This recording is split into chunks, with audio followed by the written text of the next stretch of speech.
Big TV భక్తి సమాచారం WhatsApp ఛానల్లో జాయిన్ అవ్వండి. అన్ని విశేషాలు ఎప్పటికప్పుడు తెలుసుకోండి. బిగ్ టీవీ ప్రేక్షకులందరికీ స్వాగతం. ఈరోజు మనం ద్వాదశ జ్యోతిర్లింగాల ప్రాశస్త్యము, దాని మహత్వం కోసం తెలుసుకుంటున్నాము. అందులో అతి మహత్వం కలిగినటువంటి, అతి ప్రాశస్త్యమైనటువంటి, అన్ని రకాల దోషాల నుంచి మనల్ని రక్షించేటువంటి, గుజరాత్లో కొలువై ఉన్నటువంటి శ్రీ నాగేశ్వర జ్యోతిర్లింగం యొక్క మహత్వం కోసం తెలుసుకుంటున్నాము. సో నాగేశ్వర జ్యోతిర్లింగము ఎంతో మహత్వం కలిగినటువంటిది, ఎంతో పరమ పవిత్రమైనటువంటిది. ఎప్పుడైతే మనము నాగేశ్వర జ్యోతిర్లింగం లేదా నాగనాథుడి యొక్క జ్యోతిర్లింగం యొక్క దర్శనం ఎప్పుడైతే చేస్తామో, పరమశివుణ్ణి, ఆ ఈశ్వరుణ్ణి ఎప్పుడైతే మనము ఉపాసన చేస్తామో, ప్రార్థన చేస్తామో, అన్ని రకాల దోషాల నుంచి, అన్ని రకాల రాహు కేతు గ్రహ బాధల నుంచి కూడా మనల్ని మనం ముక్తి చేసుకొని మన జీవితంలో సదా బృహస్పతి దశ యొక్క అనుగ్రహం ఉండేలాగా నాగేశ్వర యొక్క జ్యోతిర్లింగాన్ని మనము దాని నుంచి వచ్చేటువంటి ఫలితాన్ని పొందవచ్చు. అయితే ఇక్కడ నాగేశ్వర జ్యోతిర్లింగం కోసం ఎలా చెప్తారు అంటే, యామ్యే తిరంగే నగరే ప్రసక్తే విభూషితాంగై వివిధైశ్చ భోగై సద్భక్తి ముక్తి ప్రమేశమేకం శ్రీ నాగనాథం శరణం ప్రపద్యే.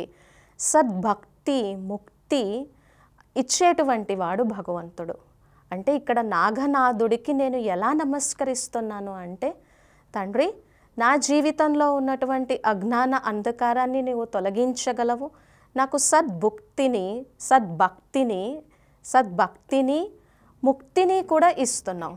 మరి ఆయన అందరూ పూజ చేస్తారు. భూత ప్రేతాలు పూజ చేస్తారు, ప్రమద గణాలు పూజ చేస్తారు, దేవాది దేవతలు పూజ చేస్తారు, రాక్షసులు పూజ చేస్తారు. సో మరి దీని వెనుక ఉన్నటువంటి స్థల పురాణం కోసం ఇప్పుడు మనం చూద్దాము. ఇది గుజరాత్లో ఉంది. ముఖ్యంగా ఇక్కడ నాగనాథుడు లేదా నాగేశ్వర జ్యోతిర్లింగం వెలియడానికి దీని వెనుక పురాణ కథనాలు ఎలా చెప్తున్నాయి అంటే, ముఖ్యంగా దారుకి అనేటువంటి దారుకి అనేటువంటి ఇద్దరు రాక్షసులు అక్కడ నివసిస్తూ ఉండేవాళ్ళు. తపోశక్తి సంపన్నత కలిగినటువంటి, నిత్యము భగవంతుని యొక్క ఆరాధన పూజ చేసుకునేటువంటి వాళ్ళ యొక్క జీవితంలో ఈ దారుకి అనేటువంటి వీళ్ళు ఎన్నో విఘ్నాలు, ఆటంకాలు వేస్తూ ఉండేవాళ్ళు. అలాగే సాధారణ ప్రజలను కూడా ఎంతో కష్టపెడుతూ ఉండేటువంటి వాళ్ళు అన్నమాట. సో ఎంతో సహించిన తర్వాత, ఎంతో దీన్ని చూసిన తర్వాత వాళ్ళు వెళ్ళి ఎంతో తపశక్తి సంపన్నుడైనటువంటి ఔర్వుడు అనేటువంటి మహర్షి దగ్గరకు వెళ్ళి వాళ్ళ యొక్క ఈ సమస్యని విన్నవించుకుంటారు. మాకు ఇలా కష్టంగా ఉంది, సో మేము ఎంతో సద్భక్తితో ఆ ఈశ్వర ఆరాధన చేయాలనుకుంటున్నాము. వాళ్ళు ఏదో ఒక రకంగా మమ్మల్ని కష్టపడుతూ విఘ్నాలు వేస్తూ ఉంటే, ఔర్వుడు అనేటువంటి సంపన్నత కలిగినటువంటి ముని వాళ్ళకి చెప్తాడనమాట, మీరు ఎక్కడ భూమండలం మీద ఎక్కడా కనిపించకూడదు, ఈ భూమండలం మీద ఎక్కడ కనిపించినా కూడా మీకు ముప్పు తప్పదు, ప్రమాదం తప్పదు అని చెప్పడం అవుతుంది. మరి తపశక్తి సంపన్నత కలిగినటువంటి వాళ్ళ యొక్క మాట బ్రహ్మాస్త్రంతో సమానంగా ఉంటుంది కదా. సో అప్పుడు దారుకి కదా, అప్పుడు ఆమె ఏమంటుందంటే, ఔర్వుడు మనల్ని భూమండలం మీద కదా ఉండొద్దని చెప్పింది. నేను ఒకసారి అమ్మవారు శాంభవి పార్వతీదేవికి తపస్సు చేశాను, మీరు సముద్రంలో ఎక్కడైనా సరే ఉండగలిగినటువంటి స్థితి నేను మీకు ప్రసాదిస్తున్నాను అని నాకు అమ్మవారి వరం ఉంది, భూమండలం మీద కాకుండా మనం వెళ్ళి అక్కడ నివసిద్దాము అని చెప్పి వాళ్ళు అక్కడికి వెళ్ళటం జరుగుతుందన్నమాట. సో అక్కడికి వెళ్ళి వాళ్ళ జీవన యాత్రను కొనసాగిస్తూ అటు సముద్ర ప్రయాణం కొనసాగించేటువంటి వాళ్ళని ఎంతో ఇబ్బంది పడుతూ ఉన్నారు. ఎందుకంటే అసురులకి లేదా అసురీ ప్రవృత్తి కలిగినటువంటి వారికి అది ఒక అలవాటుగా మారిపోయిందన్నమాట. సో ఒకసారి అలా ప్రయాణం చేస్తూ సుప్రియుడు అనేటువంటి ఒక మహాభక్తుడు తారసపడతాడు. ఆయన మహాధనవంతుడు, చాలామంది బంధువర్గము, దాసదాసీ జనము చాలామంది ఉన్నారు. సుప్రియుడు నిజంగా ఆ పరమశివుడికి పరమ భక్తుడు. ఏ ఒక్క రోజు కూడా శివారాధన చెయ్యకుండా, శివుని యొక్క ఉపాసన చెయ్యకుండా ఆయన జీవితంలో రోజు గడవలేదు. సో మరి భక్తులు అంటే ఎలా ఉంటారు? ఎటువంటి విఘ్నాలు వచ్చినా, ఎటువంటి ఆటంకాలు వచ్చినా, ఎటువంటి అసురీ ప్రవృత్తి కలిగినటువంటి వాళ్ళు వచ్చి ఎన్ని సమస్యలు తీసుకొని వచ్చి నువ్వు ఈశ్వరారాధన చేయడానికి వీల్లేదు, నేను కానీ నువ్వు ఈశ్వరారాధన చేస్తూ ఉండడం చూస్తే నేను సహించేది లేదు అని అన్నా కానీ నన్ను భగవంతుడు సర్వకాల సర్వావస్థ సర్వ పరిస్థితుల యందు రక్షిస్తాడు అనేటువంటి నమ్మకంతో, నిశ్చయంతో, ప్రీతి బుద్ధితో ఉండేటువంటి వాళ్ళు. అటువంటి పరమ మహాభక్తుడు సుప్రియుడు. సో ఆ సుప్రియుడిని తీసుకొచ్చి కారాగారంలో బంధిస్తారు. కానీ ఇక్కడే ఎటువంటి ప్రతికూల పరిస్థితులు వచ్చినా కూడా మన తపశక్తి, మన భక్తి, మన జ్ఞానము ఆగిపోకూడదు. కాబట్టి సుప్రియుడు ఏం చేస్తాడు అంటే అక్కడే ఉన్నటువంటి కొంచెం మట్టితో ఒక పార్థివలింగాన్ని, శివలింగాన్ని చేసి కారాగారంలోనే పూజలు చేయటం ప్రారంభిస్తాడు.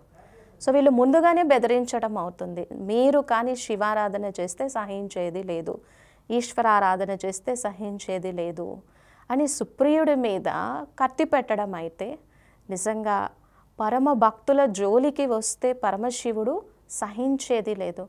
ఆ సమయాన వచ్చి వాళ్ళందరినీ సంహారం చేస్తారనమాట.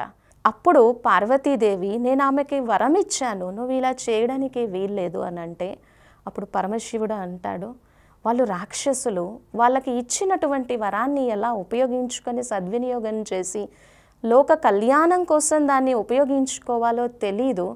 కాబట్టి ఇప్పుడు మనం వెళ్ళిపోతే మళ్ళీ వాళ్ళు అదే విధంగా ప్రవర్తిస్తారు. కాబట్టి నువ్వు కూడా ఇక్కడే పూజలు అందుకుంటూ మనం ఇక్కడే లింగంగా వెళుతాము అని అక్కడ భక్తుల కోసము, ఆసురీ ప్రవృత్తి కలిగినటువంటి వాళ్ళ యొక్క నాశనం కోసము అక్కడ నాగేశ్వర జ్యోతిర్లింగంగా పరంపిత పరమాత్మ సదాశివుడు పూజలు అందుకోవటము, జ్యోతిర్లింగము వెలవటము జరుగుతుంది అన్నమాట.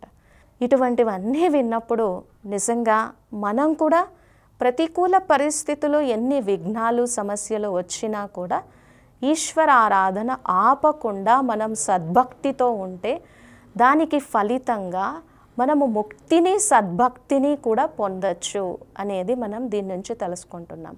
మరి అంతేకాకుండా నాగేశ్వర జ్యోతిర్లింగం అని దానికి పేరు ఎందుకు వచ్చింది అనేది ఇప్పుడు మనం చూద్దాము. మనం ఒకసారి పరిశీలన చేసి చూస్తే ఏదైనా సరే పాము మనకి ఇలా కనిపిస్తే దాన్ని మనం చంపేస్తాం. అదే నిజంగా అది ఈశ్వరుని యొక్క శివలింగాన్ని చుట్టుకున్నప్పుడు అందరూ 2 చేతులు ఎత్తి పూజ చేస్తారు, ప్రార్థన చేస్తారు. అంటే భగవంతుణ్ణి పట్టుకుంటే ఎవరైనా సరే దైవత్వాన్ని పొందుతారు. మరి ఇక్కడ నాగము అంటే ఏంటి? విషము. ఇక్కడ నాగము అంటే ఏంటి? ఇంకా పాము కదా. సో దాన్ని చూసినప్పుడల్లా మనకు భయం కలుగుతుంది అన్నమాట.